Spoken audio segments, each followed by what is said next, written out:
Assalamualaikum warahmatullahi wabarakatuh. Kembali lagi di channel Nasihat Kehidupan Misteri. Pada video kali ini saya akan membahas tentang harta Nabi Sulaiman ternyata dijaga oleh Nyi Roro Kidul. Di masa lalu, hiduplah seorang putri yang sangat cantik jelita yang bernama Dewi Kadita. Dewi Kadita dikenang sebagai wanita yang berparas sangat cantik. Kecantikannya banyak yang memuji, dan kabar kecantikan parasnya menyebar hingga ke setiap pelosok kerajaan Pajajaran. Ia adalah anak dari Raja Mundingwangi dari kerajaan Pajajaran.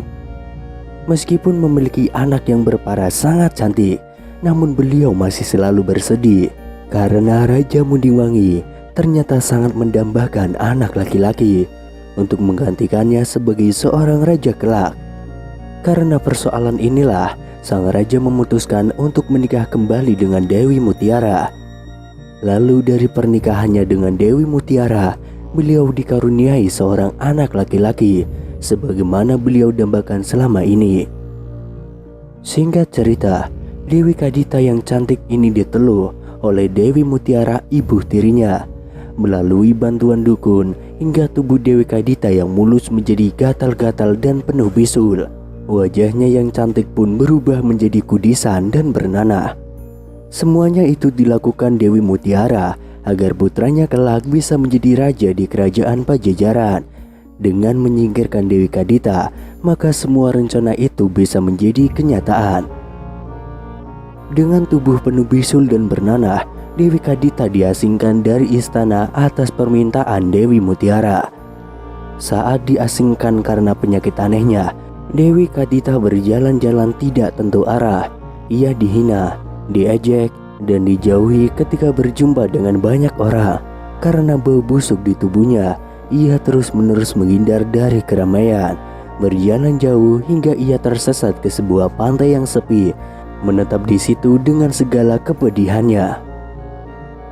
Dewi Kadita pun berniat untuk bunuh diri dengan cara menyeburkan dirinya ke laut. Lalu sewaktu ingin menceburkan diri ke laut, tiba-tiba muncul sesosok berjubah putih. Namun siapakah sosok berjubah putih tersebut? Ternyata beliau adalah Nabi Khidir alaihissalam. Dengan suara yang lantang, Dewi Kadita dimarahi serta ditegur oleh Nabi Khidir dengan mengingatkan bahwa sebagai manusia yang melakukan tindakan bunuh diri adalah dosa besar dan Allah tidak akan mengampuni dosa itu. Dan jaminannya adalah neraka jahanam. Sambil nangis, Dewi Kadita pun bertanya, lalu apa yang harus dilakukan untuk menutupi aib itu? Oleh Nabi Khidir alaihissalam dijawab, itu bukanlah aib, tapi itu adalah takdir dari Allah Subhanahu wa Ta'ala. Atas izin Allah, Nabi Khidir menawarkan kepada Dewi Kadita untuk tinggal di Laut Selatan Jawa, sekaligus bertugas menjaga harta warisan Nabi Sulaiman alaihissalam, yaitu Nabi terkaya, dan ikut menjaga lingkungan sepanjang pantai selatan Jawa. Dewi Kadita akhirnya pun menyetujuinya. Hingga sekarang Dewi Kadita pun masih menetap di Laut Selatan yang dikenal dengan Ibu Ratu Kidul.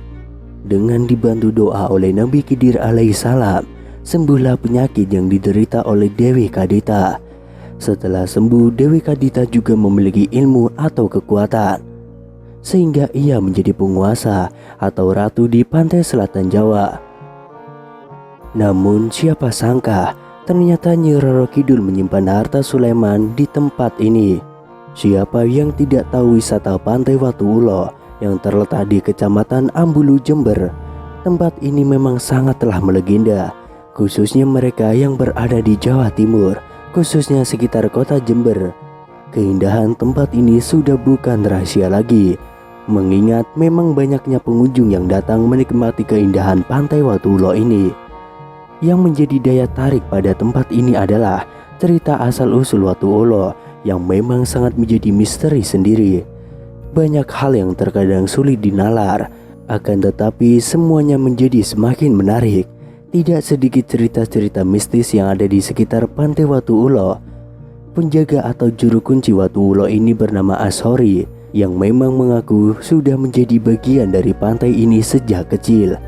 Menurut penuturan Ashori, banyak hal gaib yang terjadi di Watu Ulo ini. Salah satu yang mencengangkan adalah ketika dia bertemu dengan Ratu Pantai Selatan Jawa atau Nyi Roro Kidul. Tidak hanya itu, Ashori pun ternyata juga memiliki keistimewaan yang tidak semua orang punya. Dia mampu melihat dunia gaib dan masuk ke alam mereka. Lantas seperti apa kisah mengejutkan Ashori yang mengaku pernah bertemu dengan penguasa pantai selatan ini? Ashori bisa dikatakan memiliki indera keenam yang sangat tajam. Pria yang memang asli penduduk Ambulu tersebut mengungkapkan bahwa pernah berjumpa dengan Nyi Roro Kidul. Hal tersebut dijelaskan bahwa kala itu dia tengah melakukan tirakat dan puasa selama 41 hari.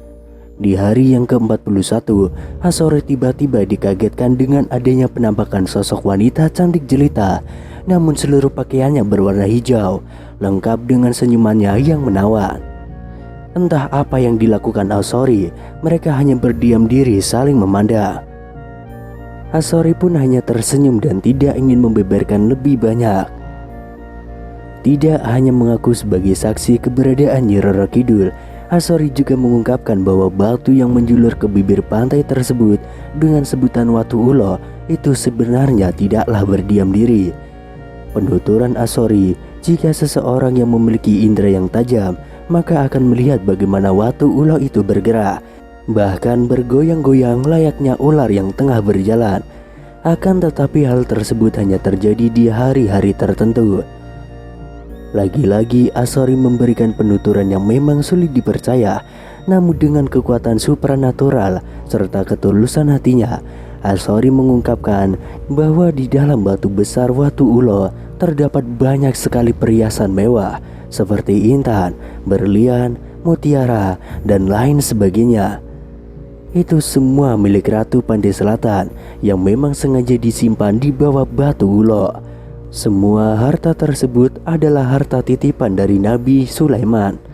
Namun tidak ada satu orang pun yang berani mengambil perhiasan atau harta tersebut karena memang tidak pernah diizinkan oleh pemiliknya.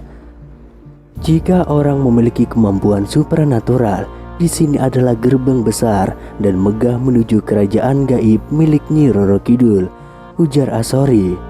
Sementara di pantai tersebut ada juga pasar yang digunakan oleh kerajaan Pantai Selatan dan banyak sekali orang yang berlalu lalang. Namun sekali lagi dia mengungkapkan bahwa tidak sembarangan orang mampu melihat itu. Terlepas dari itu semua, Ashori pun mengungkapkan bahwa semuanya ini terjadi karena kehendak Tuhan yang Maha Kuasa.